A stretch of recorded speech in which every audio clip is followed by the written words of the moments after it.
हे काही नवीन नाही, जुनाच आहे. गोवाचा विषय खोल आहे, दरोड्यांचा विषय मोल. आपण गोवामध्ये एंट्री केलेली आहे. समोर चर्च दिसत आहे. चर्च पासून आपण राईट घेणार आहे, कारण की आपल्याला रूम पाहिजे आहे. आधी पहिला रूम घ्यायचा आहे, नंतर फिरायला आलेलो आहे रूम बघायला. तर रूम भेटलेलं आहे आपल्याला. तर आपल्याला उद्या सकाळी 10 वाजता चेकआउट करायचं आहे. तर हे बाईक आहे, या रेंटनी घ्यायचा विचार चालू, अजून काही कन्फर्म नाही. आधी रूम सामान ठेवू आपण मध्ये, फ्रेश होऊ, मग आपण फिरायला येणार आहे बीचवर. तर चला रूमकडे जाऊ. रूममध्ये सामान ठेवू.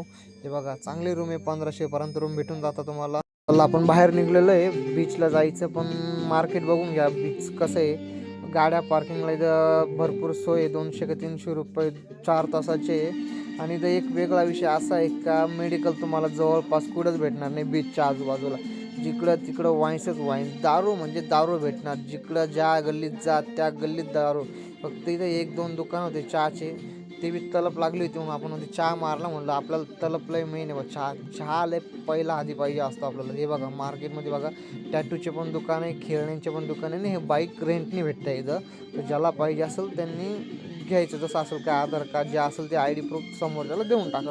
तर आपण बीचकडे जाणार आहोत. चला तुम्हाला बीच दाखवतो मी समोर कसं आहे. हे बघा स्मारक आहे कशाचं तरी, काय आयडिया नाही आपल्याला. तर आपण चला आता समुद्राकडे जाणार आहे. तर हे बघा लास्ट टोकापर्यंत तुम्हाला रूमेस, हे बिअर बार, हे सगळं भेटेल. गोवाचा विषय म्हणजे दारूचा विषय वेगळा.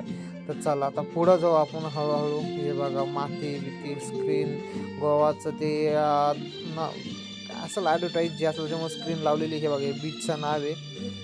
हां, तुम्हाला वाचते झालं तर बघा, नाही तर त्याविषयी सोडून. कसं सगळ्या गोष्टी नाही सांगू शकत ना तुम्हाला मी, मजाक करतोय. चला तुम्हाला पुढं दाखवतो. कसं आपले थोडी इंग्लिशची वांदे, म्हणून आपण जास्त काही इंग्लिश वाचत नाही. आपण कसं महाराष्ट्रीयन आहे, मराठीवर जास्त लक्ष देतो. मजाक करतोय, नॉर्मल इंग्लिश येते पण जास्त येत नाही, सोडून दिला विषय. मला दोस्ती दाखवतो पोरांची. हे बघा कशी दोस्ती, फुल फकाट व्हायचं आणि मग दोस्ती निभवायची. जमीन गाडल्यापर्यंत दोस्ती निभवायची, याला म्हणत्या जमिनीशी नातं. तुझी माझी दोस्ती तुटायची नाही आणि घरी गेल्यावर मार खायचा. असे व्हिडिओ बघून, दारू बिरू पिऊन काय लाईफ पण एन्जॉय भारी करताय. काय असं आपण मजा करतोय, पण त्यांची दोस्ती आहे. हे बघा तो किती निवांत झोपलेलं आहे दोस्तीवर, आणि हे बघा कसं पडलेलं आहे इथं. हा नाद नाही करायचा गोवाचा विषय. हे बघा मस्त वातावरण झालं. 4-5चा टायमिंग झालेला आहे. 6-7 वाजता ते DJ सुरू होऊन जातील. परत त्याचे मग प्यायला खायला जातील. तिथं इथं विषय असा आहे का, दारू स्वस्त आहे, खाणं महाग आहे. पण ज्याचं त्याचं बजेटच्या हिशोबाने या, कारण की थोडेफार एक्स्ट्रा पैसे ठेवाच खिशामध्ये. सांगता येत नाही, मन आहे कुठं काय घ्यायला जाईल सांगता येत नाही. तो विषय कसा आहे. आणि आपण कसं दिसतो तुम्ही एक कमेंट करा. आपण व्हिडिओ टाकले पाहिजे की नाही टाकले पाहिजे ते मला थोडं कमेंट करून सांगा. आपण नवीन या गोष्टीत.